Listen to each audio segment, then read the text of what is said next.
What's something that nobody knows about me? I can't give away no secrets. Hey, what's up, y'all? It's Monaleo. I'm Toby. It's Mowalola. What's up? I'm Gunna. And I'm Ebonie Ward. I'm Barry. I'm Zeke.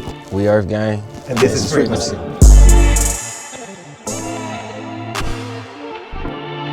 Shit ain't easy. How did we meet? Do y'all remember? Some plot in Lagos, right? Yeah, I went to see Naomi and you were there. And then we just really got on. First time we met at the restaurant. And I remember before that I was like blowing you up like, hey, can we meet? Can we meet? We all met on Tinder. We met on Riot. We met on Riot. It was in a car with 6 people in a rap. Yeah, we was in a Traverse, Chevy Traverse, a lot of body odor. First time I met EARTHGANG in person, it was at South by Southwest. I remember that. Oh, it was South by. Really? It was South by. Yeah. When I first met them, had me come to this dumbass show, and they didn't perform, and they let everybody else perform. No, we performed. No, y'all did not, bro. No, y'all. No, I have it on tape. No, y'all did not. We do a whole EARTHGANG set. Bro, no, y'all didn't, bro. We was on ASAP Mall time. When I first just remember her, she had to be doing something like getting us wristbands for the club, or like she was semi-managing something. It just looked like she was handling some business. From then on, like I just had a relationship with her. And I remember going to the strip club with them and seeing how like the South Side came out crazy for him. You know, he was so young, but you know, he was a leader then. Everybody surrounded around him, and like he had such a light. Boom. Next question. Boom. Alright. What does both of y'all's creative process look like?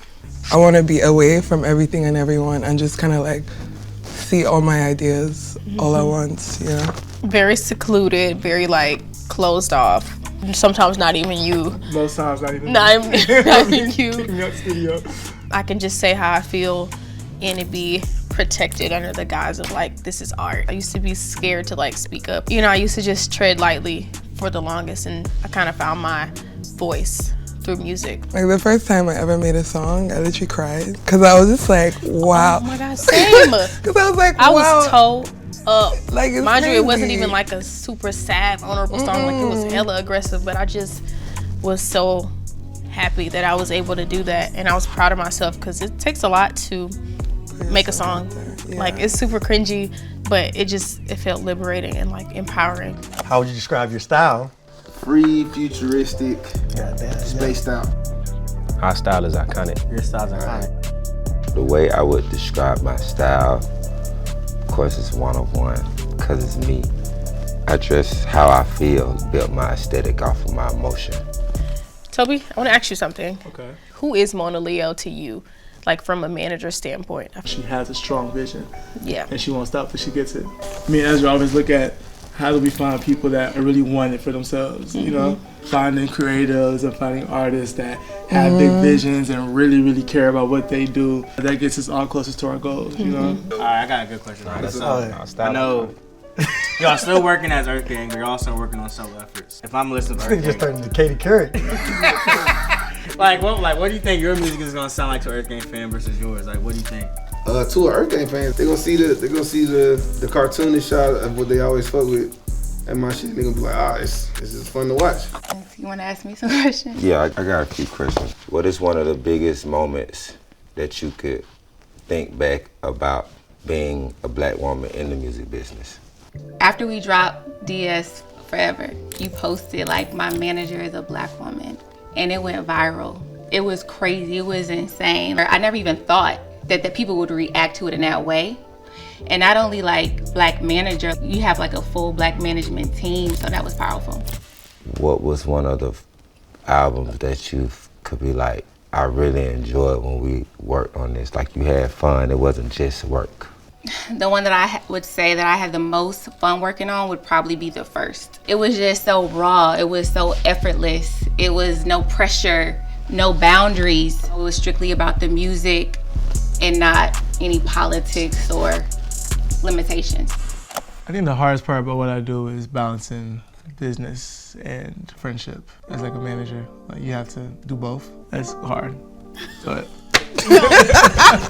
You're good. I'm good? Yeah. The hardest part.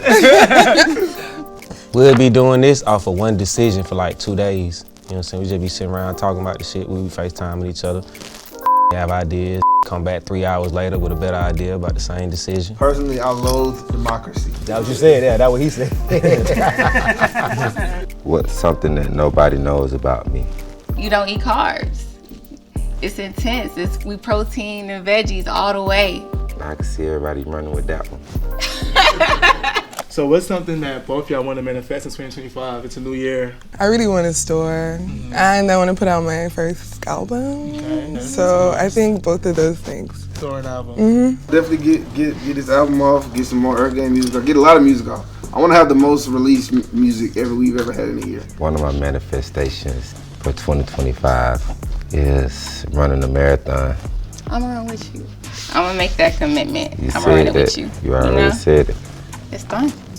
Being more comfortable and being like more confident, really showing up in rooms, not so closed off. Like I want to be not the biggest in the room, but I want to be myself, which is big. I just want to take up space because I feel like with that, the little things will get ironed out. Like just being able to continue to do things and planting seeds and I guess manifesting this.